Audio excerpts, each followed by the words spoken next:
I'm Steel Cage Stu. I'm Amanda Nunez, and we're soaking your bookie in The Aquagon.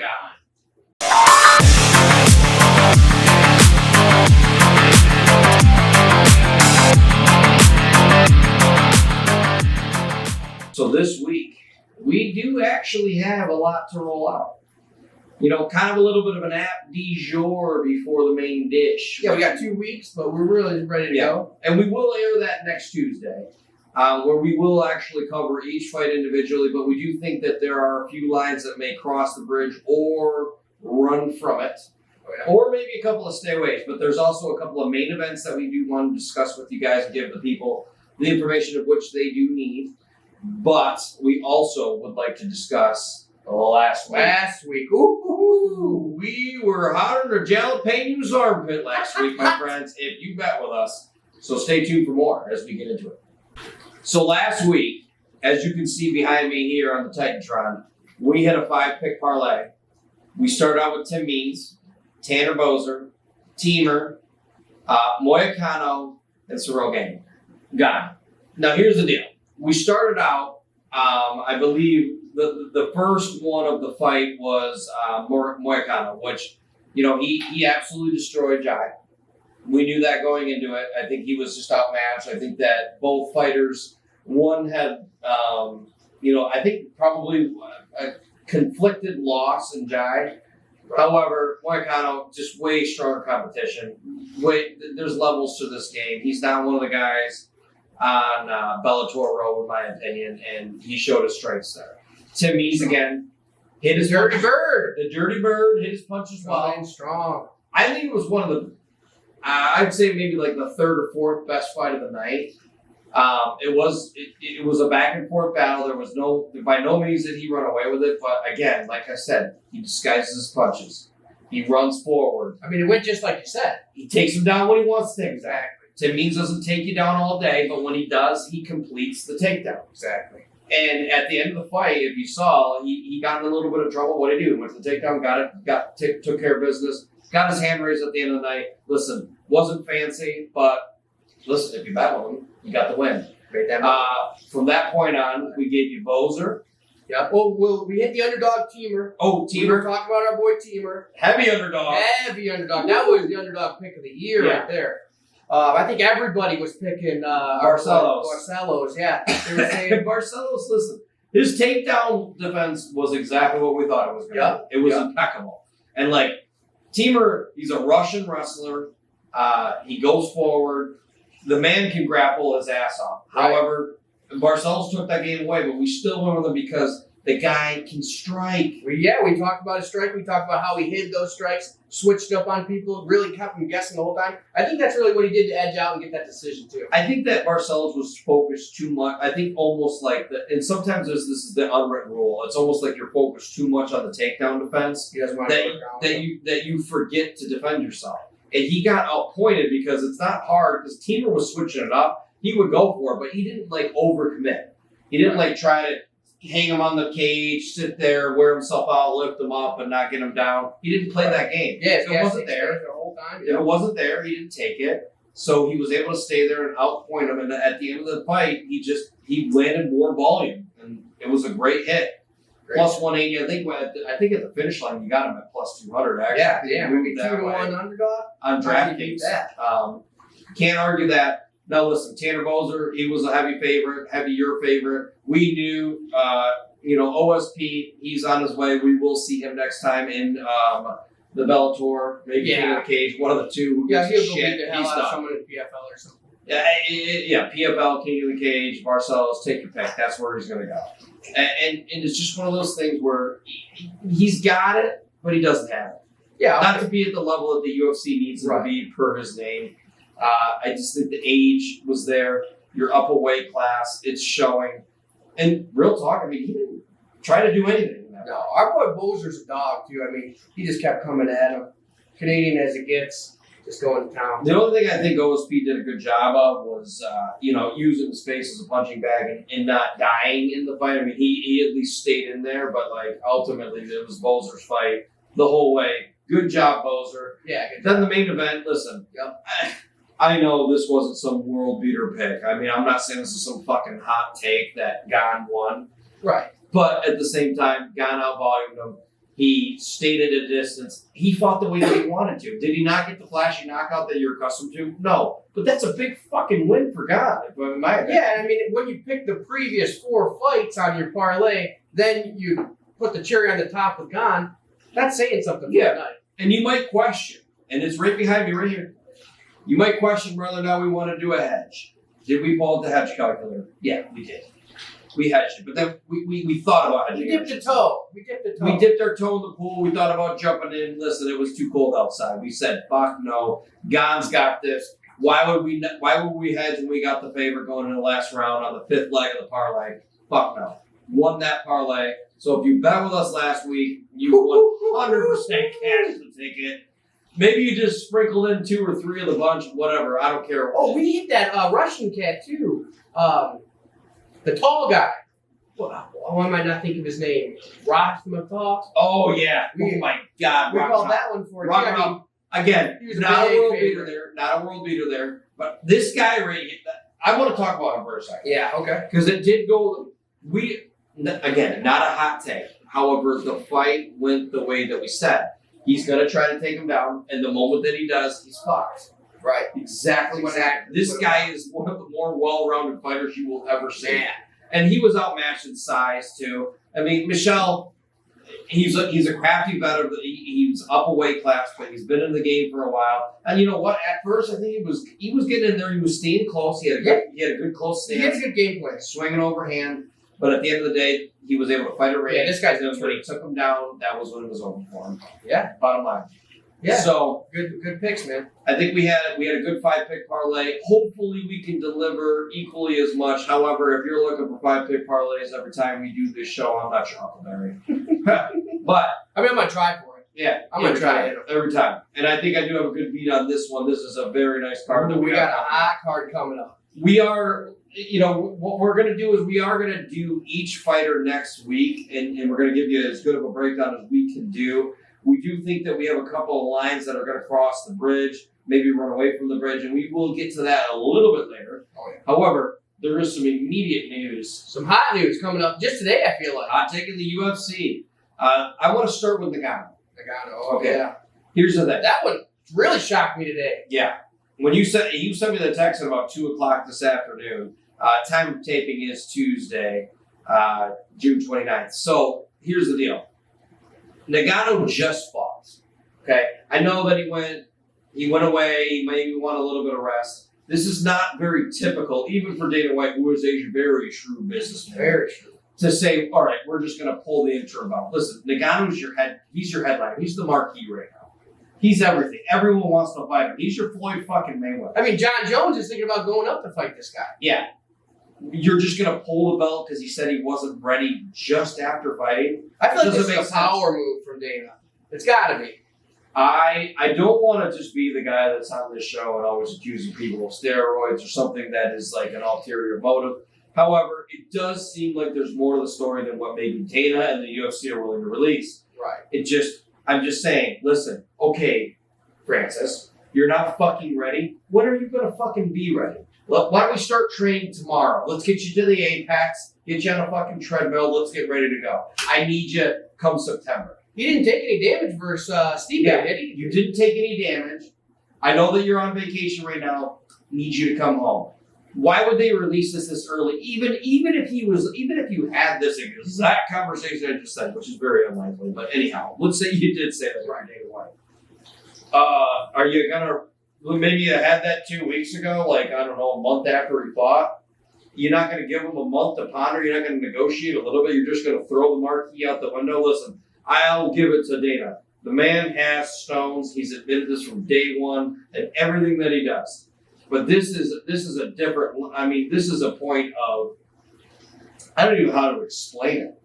Well, I feel like Dana will work with you if you got an injury, if you got something pressing where you can't train, things like that. When you just want to go hang out, and I don't know what he went back to Cameroon, he's doing his own thing, he's not training. I don't know what he's doing. Maybe you thinking he won't pass that test. I think something happened in these negotiations where Dana wants to put the squeeze on him and let him know that this shit ain't gonna fly. And you're the heavyweight champ. You have to fight and give the people what they want when it's time to fight.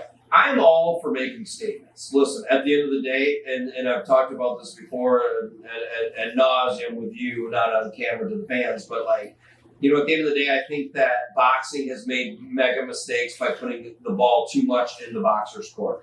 Mayweather controls boxing. They have too many separate leagues. They don't know who's who. They can't cross streams. So that's why it's not a boxing show. Exactly. But even this is too aggressive. Francis just fought. For you to just say we're stripping the belt right now when you have fighters lining up to fight him, he could be your next marquee fight. I think that's too aggressive for anyone unless Dana knows something more that isn't being released right, and he's just not trying to deal with it. He's just getting ahead of it. Maybe it was roids. I don't know what the fuck it was, but maybe he fucking hit someone down there. Maybe there's a law abiding. You know, I don't know what has happened here, but there is definitely more to the story, in my opinion. Yeah, there's got to be. I'm sure more and more will come out as the days go on. I mean, they're tweeting at each other now. The management team from Nagano and Dana. Maybe Nagano thinks he's innocent in whatever this is. But yeah, it's a lot to unpack. You know, who was expecting to see Gane right after a win getting the interim belt with Lewis? I mean, that was shocking just to even see that matchup. Either way, I think, listen, Dana, the man has stones. You'll never hear me refute that, but the man is also calculated. Yes. This seems too short notice for him to want. He's never stripped the belt from himself. I mean, fuck, it took him everything for him to not want Khabib to have the belt. He wanted it, and now we're thinking that Khabib might come back. We're not going to touch on that right now on this show, but that might be a later show. But in any case, I think there is more to unpack on this one. I just think we don't know enough right now. It just seems too short a notice to say, okay, we're just taking your belt from you. I mean, what was it? A couple of fucking tweets, and Dana's just like, yeah, it's on. I'm not telling you to be Don King and ruin boxing like Don King did, but like for shit's sake, I mean, he just fought. If the guy wants some time in Cameroon, let him have it. But say, let's get back to the Apex. Get on the treadmill. Let's get going. Right. Moving on. There was, it's a cancellation as of right now. However, I think in due time we will be able to backfill it simply because it is Sean O'Malley. Not often do you see in a Conor McGregor card such a elite fighter to kind of parlay with him because Conor demands a lot of money and a lot of attention, and quite frankly, they never backfill like that. So, Smolka is officially out. However, we do have enough time. I think we have enough people. I think O'Malley has a big enough name. Smolka wasn't quite frankly, I think that wasn't a big enough name to throw at him anyway. I feel that the UFC is going to be able to backfill for O'Malley. I don't know what your take is on this. I don't think they're just going to scratch him from the whole card. Well, luckily it happened when you got 2 weeks still. Yeah. So it's not Masvidal 6 days out or whatever it was, having to cut 20 pounds, flying to Fight Island. You got 2 weeks. You're doing it in Vegas, right? Yep.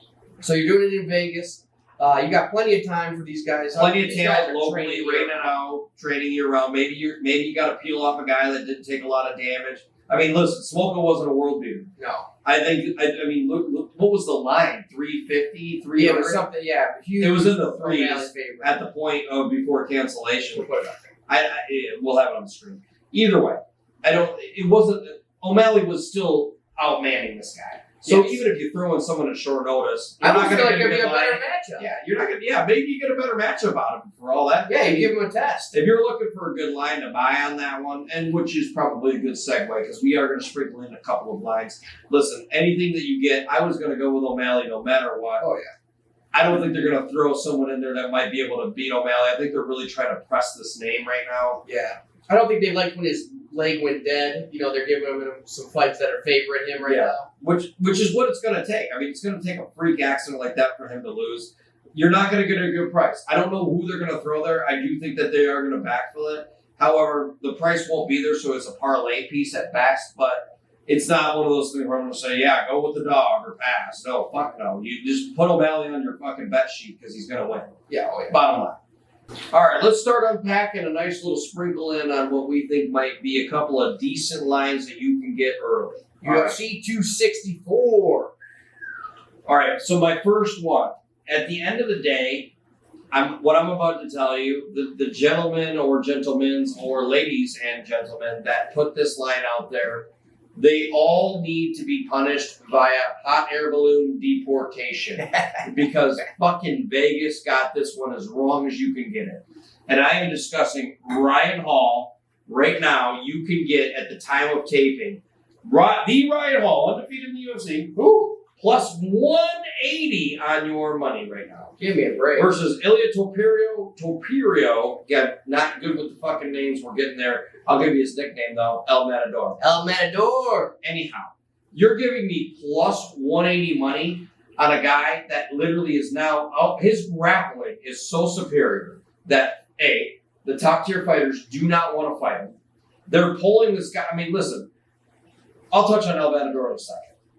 Top tier fighters don't want to even touch this guy. You can't get He hasn't got a fight in the last fucking year because no one wants to fuck with him. Right. His grappling is literally next level. And I'm not even talking like I'm not even talking Dagestan.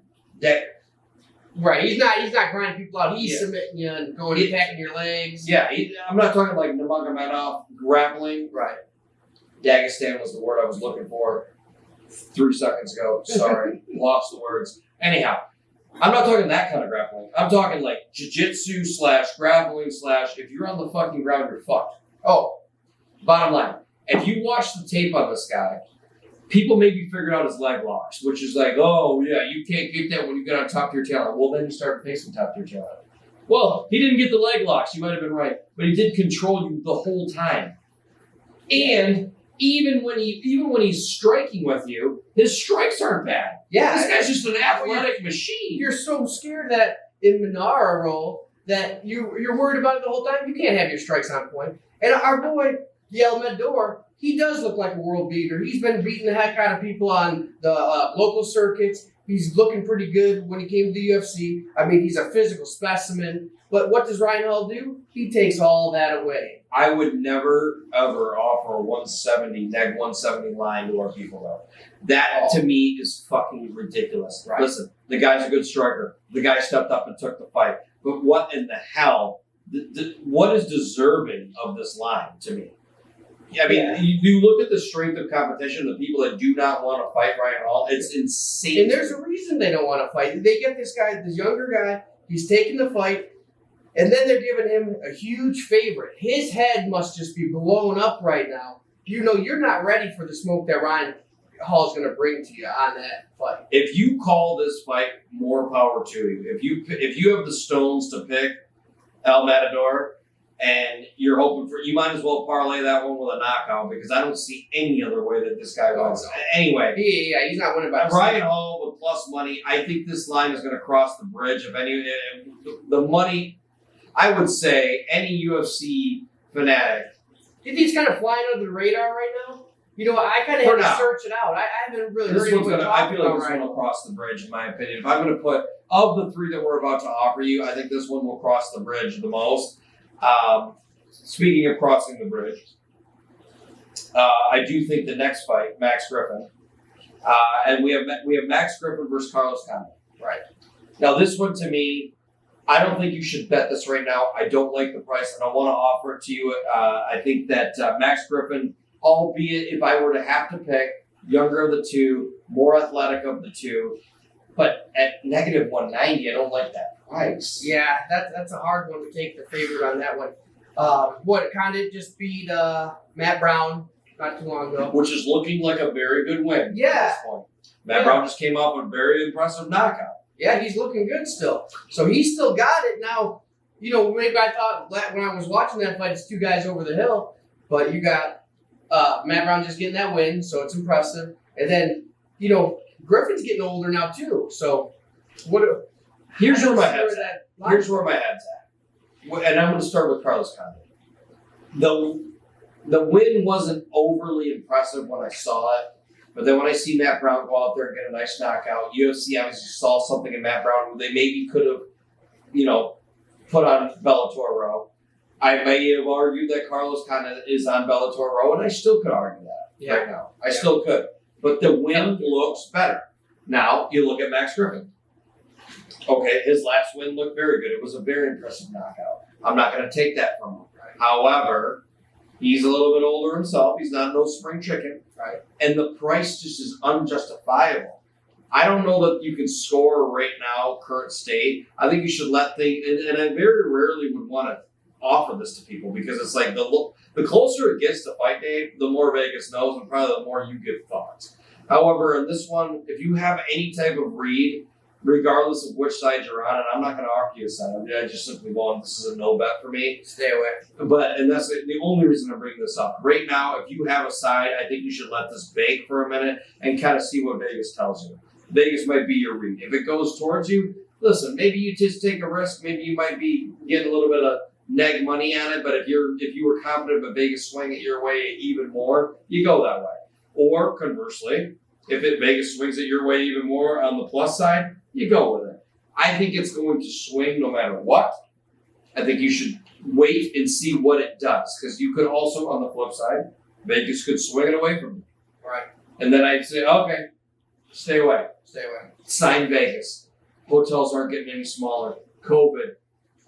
You can gamble in other states now. There's so many other fights on this card, too. When we break it down next week, we're going to have a lot of hot action for you. Yeah. We already gave you a super dog. Yeah. And then you got the whole main card stacked up. This is one, exactly. This is one where we're just saying stay away, current state.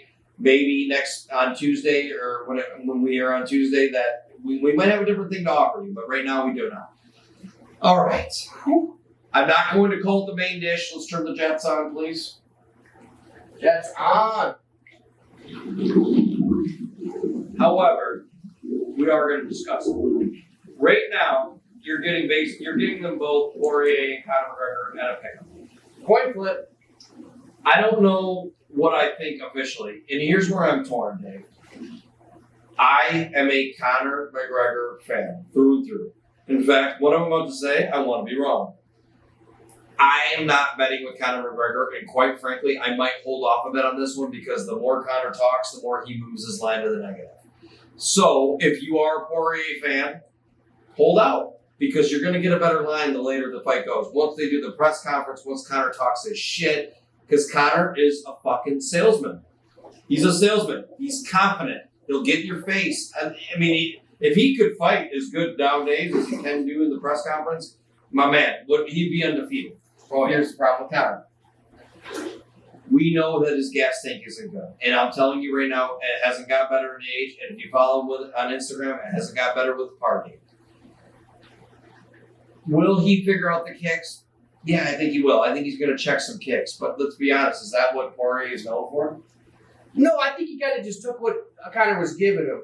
And, you know, I keep on hearing this narrative where Conor has to get back to his karate stance and get back to doing what got him, you know, all those wins in the past. But I watched those fights side by side. Conor Poirier 1, Conor Poirier 2. Now, the difference in Conor's stance that I saw, he still he had his hands up a little bit more around in the second fight, and then he was ducking down a little bit more second fight. Legs positioning was about the same. Poirier hit him with those leg kicks in the first one.